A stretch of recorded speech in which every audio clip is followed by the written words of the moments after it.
Welcome! Today, we're diving into one of life's biggest decisions, making a major faith commitment.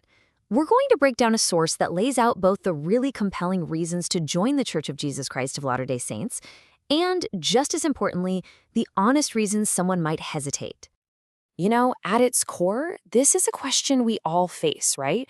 It might be about faith, it might be about a career or a relationship.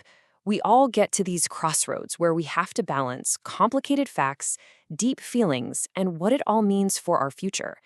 We're going to use this specific faith journey to explore that very process. All right, so here's our roadmap for today. We're going to start with the compelling invitation, the why. Then we'll get real and look at the honest objections.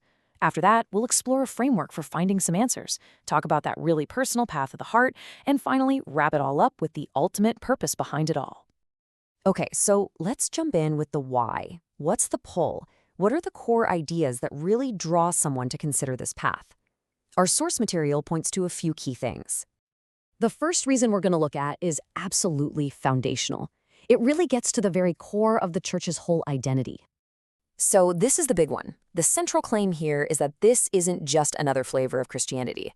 The belief is that it's a direct restoration of the exact same church that Jesus Christ set up when he was on the earth, with all the same authority and structure. For anyone looking for original truth, you can see why that's a really powerful idea. Okay, let's move on to the second key reason that our source highlights. This one tackles a huge question. Does God still talk to us today? And the belief here is a big, loud yes. The idea that there are living prophets and apostles giving us divine guidance for the crazy challenges of our modern world, well, that's a major draw for people looking for clarity. And next up is a reason that really speaks to one of our deepest human connections, our families. This is a really unique and powerful part of this faith. It offers us incredible hope that our family relationships don't just end when we die. The idea is that they can literally continue forever through sacred ceremonies and temples. It gives family a purpose that's, well, eternal. But of course, a serious search for truth isn't just about the good stuff. It means you've got to face the hard questions head on. A real seeker's journey means wrestling with the doubts, the hurdles, and the controversies. And this is where it gets fascinating.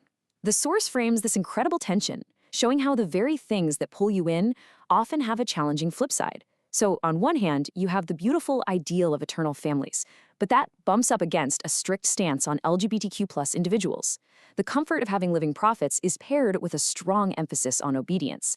And that powerful claim of restored truth means you have to grapple with a complicated and sometimes controversial church history. This tension is right at the heart of the struggle for so many. So how in the world do you navigate all these conflicting points? Well, the source suggests a framework to try and make sense of it all. Basically by sorting the different objections into clear, more manageable categories. So the framework basically breaks it all down into 4 different buckets. First, you've got doctrinal objections. These are the ones that question the core beliefs. Then you have historical objections, which are all about the church's past.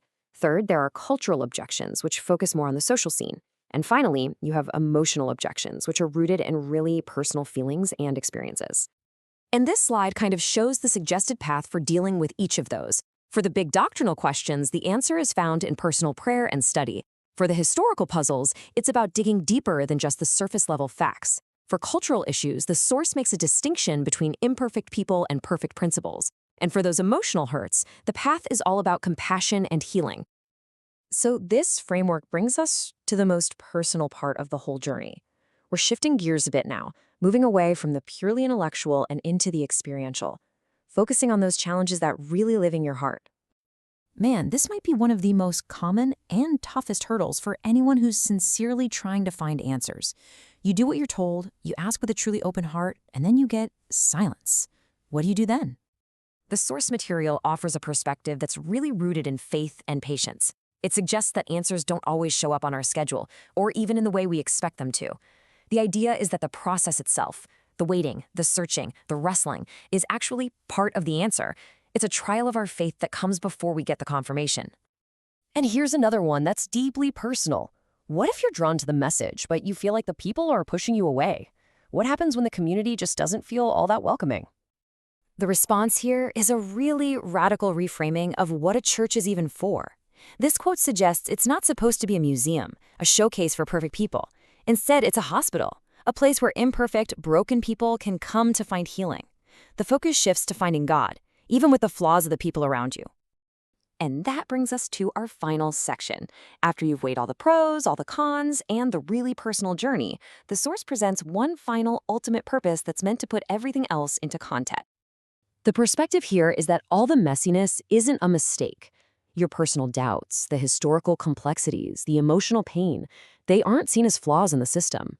No, they're seen as essential, built-in parts of a much bigger, divine plan for every single person. And this is presented as the most important reason of all. The ultimate purpose for joining isn't just about finding personal peace or having your family forever. It's about signing up for a huge, world-changing mission. It's about being part of preparing the entire world for the prophesied return of Jesus Christ. And so we'll end with this thought. No matter what you believe, the journey we've just talked about brings up a much bigger question for all of us. In a world that feels so chaotic and uncertain, what is the role of faith? And what is the role of community in helping us prepare for whatever comes next?